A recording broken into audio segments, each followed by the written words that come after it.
All right, welcome to OK Computer. I am Dan Nathan. I am joined by Deirdre Bosa. She is the host of CNBC's Tech Check. Debo, welcome back to the pod.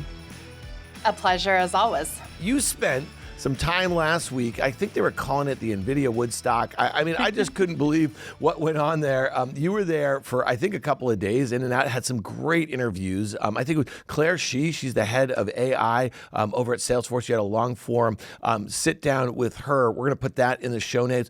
What was just kind of the takeaway from the vibe there? It just seemed pretty euphoric. I mean, one thing I said last week on the pod, because I was with Gene Munster here while you were over there, I think at the SAP Center here. It was interesting, and I guess it was the Moscone Center. It took over all of San Francisco. It really felt like take the last 10 product announcements from Apple, put them all together, and that's what you had last week in San Francisco. Well, so a lot of folks were calling it the Woodstock of AI, as you said. But here, a lot of people are calling it as well the WWDC.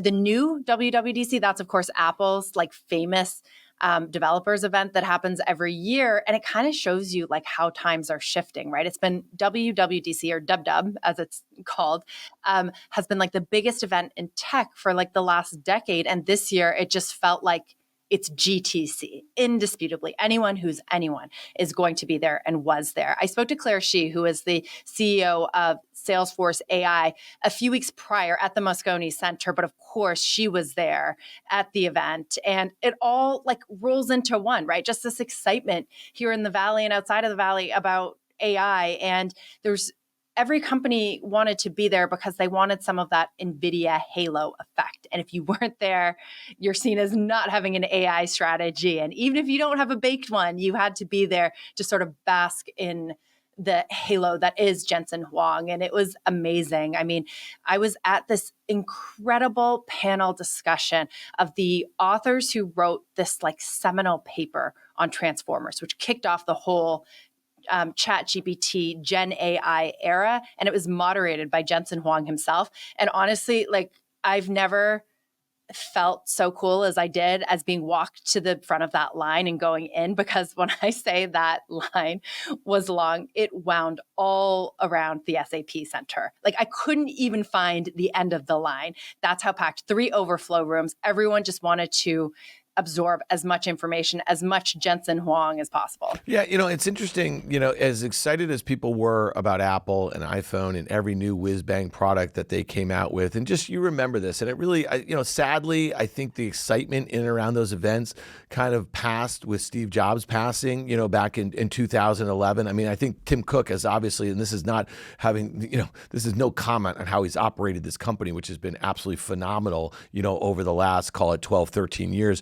since he took over. But when you think about the excitement in and around Nvidia, just go look at the year to date. I mean, the stock is up, 100%. It's gained $1 trillion in market cap. And so never in Apple's history did it ever double in such a short period of time in and around the excitement in the industries in which they were tackling and the products that they were offering and the like. So that to me is what's different. Does that make some sense to you? And I'm just curious because, when people used to line the streets to get into Moscone for WWDC and hear what the new iPhone was going to be or whatever the new product was, these were consumer products. These were developers who were creating apps that were going to go on them, and they could, so what's going on now is very, very different, right? Yeah, there's some commercialized products that people are using, but for search, but it's nothing mission critical like having a supercomputer in your pocket and dying to get the next one out. So I'm just curious, how do you kind of grapple with that, this kind of enterprise focus that is clearly what's gone on with GTC, and especially when you look at all the announcements and all the companies were there versus what had gone on, let's say, in the prior 15 years with Apple? That is such a great point. The iPhone is something that people could touch and used in their everyday lives, whereas new chips from Nvidia go into your devices. The consumer doesn't have a really good understanding of everything that goes into it. And it is so much more complicated. But what I think GTC did this year, which is really important when we talk about the enormous gains Nvidia has had versus the iPhone, is that Jensen Huang was able to illustrate Nvidia as an ecosystem, not just a hardware company, not just the chips, but the whole ecosystem on which generative AI, which people do have a touch point to in ChatGPT and Gemini and these, chat bots that more and more people are using. So, there's that sort of connection, which is hard to draw, but I mean, there's just a huge amount of enterprises. And I guess the market also understands that that is very, very valuable.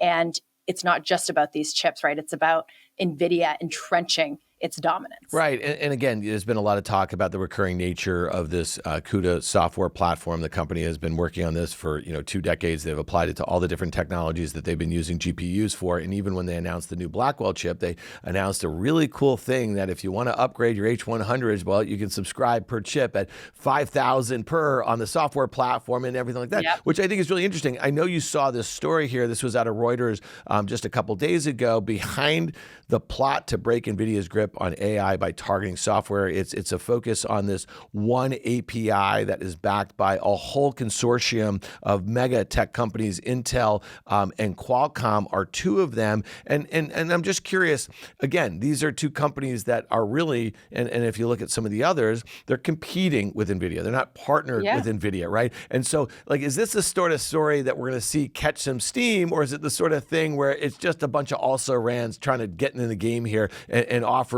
some sort of alternative to the only game in town at the moment? The short answer is I'm not sure, but what I will say is that this has been a common story thread that has been being pitched to me by mega caps, startups alike over the last year, is the something to break NVIDIA's dominance. And nobody has been able to do that. Nobody's even come close. Maybe an AMD in the future, right? Is the only really name that I can think of. But I remember too, last year sitting down with Adam Selipsky, the CEO of AWS, which is a key part of this sort of the new infrastructure.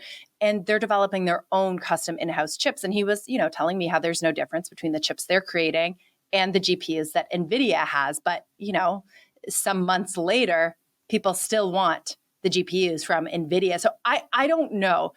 I'm sure in some ways they're providing an alternative, perhaps a cheaper alternative, perhaps a more accessible alternative, but there's nothing that has come close to NVIDIA's dominance. These stories keep springing up, whether it's Intel, which you just pointed to, and I can't tell you the number of startups that are creating chips and software to sort of compete or at least provide an alternative. Yeah. And I guess, listen, one of the things that's just kind of buoying the NASDAQ and I think investor sentiment in general is the broadening out of this trade, right? Despite the fact that NVIDIA has had this massive run over the last 3 months or so after a long consolidation, between that kind of $400 and $500 range, it broke out at $500 in early January and it has basically, doubled since then. But you're seeing, companies like Dell that reported and guided up and they're talking about demand for, their servers. You looked at Micron last week was up 25% alone for storage, that is going into all of these servers and the like here. Or ARM. Yeah. And it's funny when I think about an ARM, when they went public last September, I remember calling them AI adjacent. They were trying to sort of have this like generative AI halo.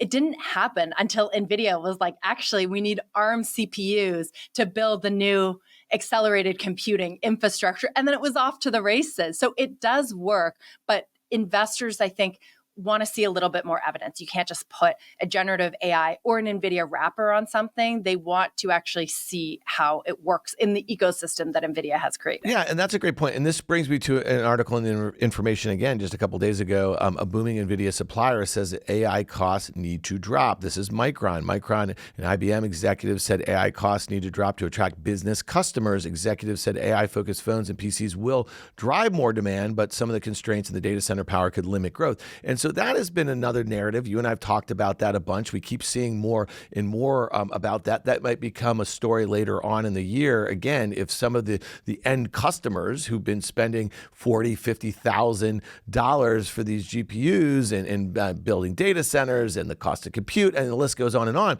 But if they can't commercialize it, if they don't see demand for the products, you know what I mean? At some point, you'll see a bit of a pullback. And I just think that's interesting coming from a Micron exec where they just saw a beat and raise that, is not as eye-popping as to what we saw back in, May from NVIDIA, but it is the sort of thing that gives you confidence for a stock that trades very cheap. It always has a very cyclical sort of name about continuing to own this name. And so I'm just curious, are you hearing more and more about that, right? It's like, what if we don't see the products come, ultimately, then we might see a dip in some of these shares because the first quarter that NVIDIA Nvidia is to guide down, that is going to be a seminal event. I believe in this AI and the AI adjacent trade in the public markets. So I think there's two things. Everyone is saying basically AI costs need to drop. That is what Nvidia is working on as well, but also the energy needed, right? The power behind the processes. And one of the common themes from GTC was the idea that like generative AI and these models need to become more efficient. They're using huge amounts of compute power to do something as simple as 2 plus 2.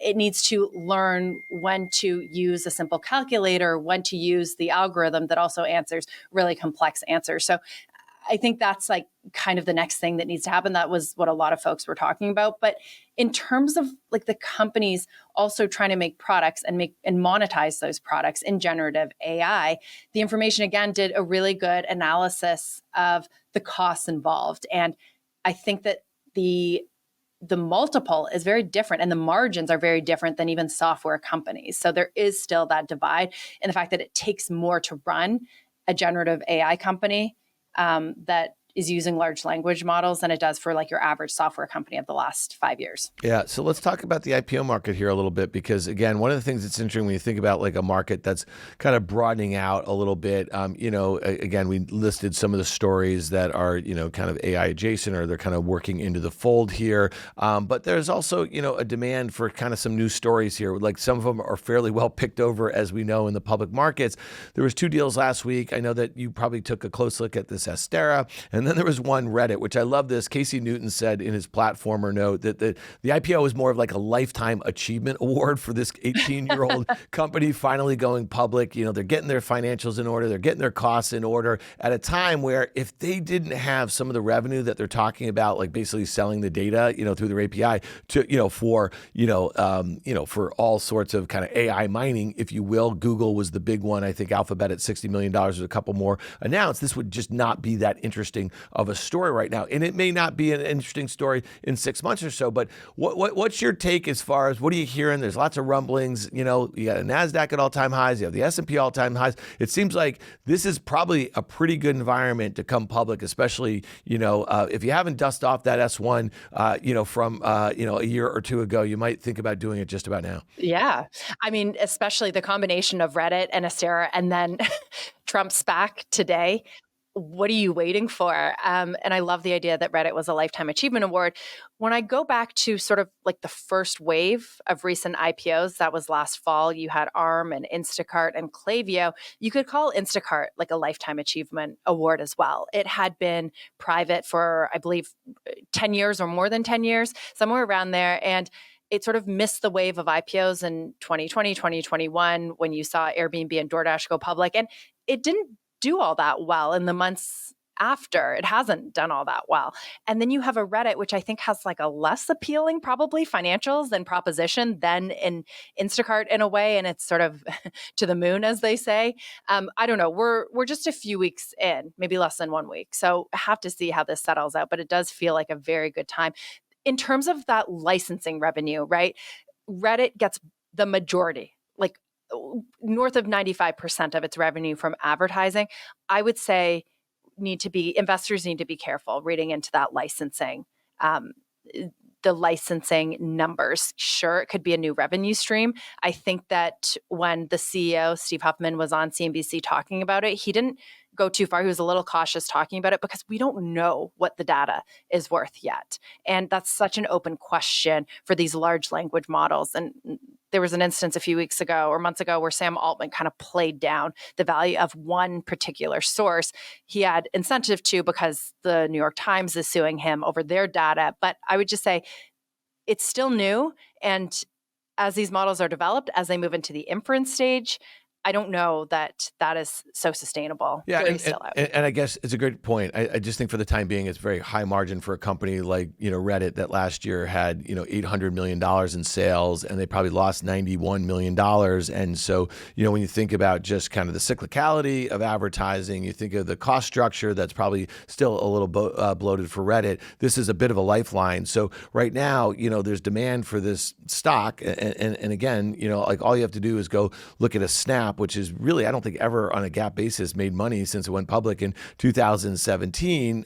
So I don't know when Reddit is expected to start making money, but not particularly interesting. But with $11 billion market cap, they do have cash. They have no debt. If you look at like the SPAC from the DJT, this is the Trump thing. If you think about like karma for that ticker, I mean, that company went bankrupt. That was a casino company that he owned 20 years ago.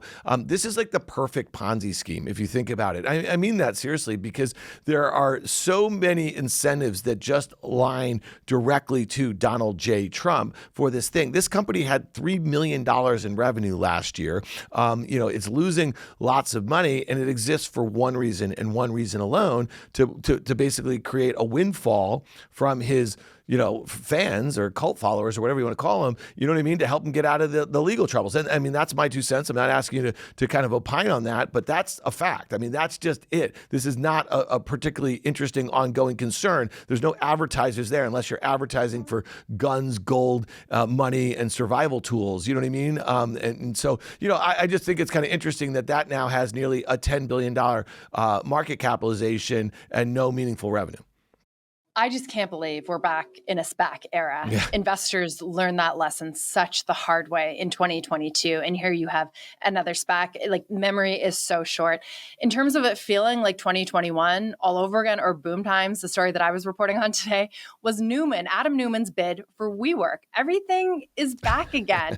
A source confirmed to me that, he's trying to raise up to $900 million to buy back the company, which is in bankruptcy proceedings. And it's just kind of unbelievable. You think, who's going to invest in Adam Newman after what happened at WeWork? And the answer is like someone out there. There's an Andreessen Horowitz that poured $350 million into his latest real estate startup called Flow. So it's just feels like wild times in markets again, private and public. All right, so Debo, one last question here. So we just talked about, obviously, this limited sort of IPO market. We know that a lot of valuations in the AI space and the private markets have gotten, a bit hairy, if you will, right? If everything that's old is new again, we could fully expect this to continue to go for a while. I'm just curious, when you're at an event like GTC, there's lots of folks from the private tech space there. There's obviously, it looked like dozens and dozens of representatives from all the name brand, public tech companies here. What's just the vibe in general here? Does it feel like we're inflecting, or does it feel like we're kind of getting to the death rattle and there should be some sort of pullback in both public and private markets, at least on the valuation front, because it feels like the euphoria level has been turned to 11? I was at a dinner at CNBC TEC Council dinner last week, and my guest was Vinod Khosla, like legendary investor. And I asked him that question. I said, where are we right now? Is it 1997 or is it 1999? He said, first of all, it's 1995. There's still so much ahead. And he goes, he brought up a really interesting point, because this question is asked a lot, I know, especially on our air. He said it doesn't really matter, because even though the air will be taken out of some of the companies, especially the speculative ones, the ones with no revenue, et cetera, the internet still went on to be this huge, disruptive, giant force. That did not stop. And I thought that was an interesting point. So you did have every single Gen AI, every AI company under the sun at GTC, but there was a few that stood out, like Anthropic, Mistral, which has the open source AI model. And these were the events that were like very, very, very packed. And some of the other ones under the radar, it seems to be this understanding that they may simply be wrappers, even though they can attract lots of funding. But really, I mean, in the private markets, it's a bifurcation still. You still see a lot of money, headlines every day, pitches every day for companies raising hundreds of millions of dollars, it feels like, in the AI space. So yeah, I think that it's still very hot. Well, let me just make one point there. And so what's different about now in the late 90s is just the amount of capital that's being allocated towards the private markets by VC, where that money is coming from, and the time in which like they can kind of wait to kind of go public. We're still waiting for Stripe to go public here, right? This is a company that was last valued at $45 billion. At one time it was valued at $90 billion 3 or 4 years ago. And so I think what's interesting about all these massive massive. They've had so much money thrown at them, not just from the VCs, but also from strategics. There might not be any push anytime soon for these companies to come to market. And what that does is place more scarcity value on the public companies that are out there. So when you ask the question about, are we 97 or 99 or 2000? I mean, one of the things is like, if, for a lot of the folks who like to use that term bubble, it doesn't mean like when you use that, there's not a direct negative connotation that it's about to burst and you're going to go into a multi-year bear market. It means that it can continue to inflate. And so to me, if a lot of those companies, unlike the companies in the late 90s that were, pre-profit coming to market, if they if they decide to stay private for longer, that actually gives more scarcity value to the public companies, even the NASDAQ. And so it could continue to go on for a whole heck of a lot longer. So again, I love that you asked that question. Let's continue to ask that question. I want to hear the answer every single time, especially from people like Vinod Khosla, because he's been there, he's done it, he's seen all the different cycles over the last 40 years or so. Debo, I really appreciate the debriefing here. I hope you'll come back next week. I can't wait to talk to you again about what's going on. So thanks so much. Thanks, Dan.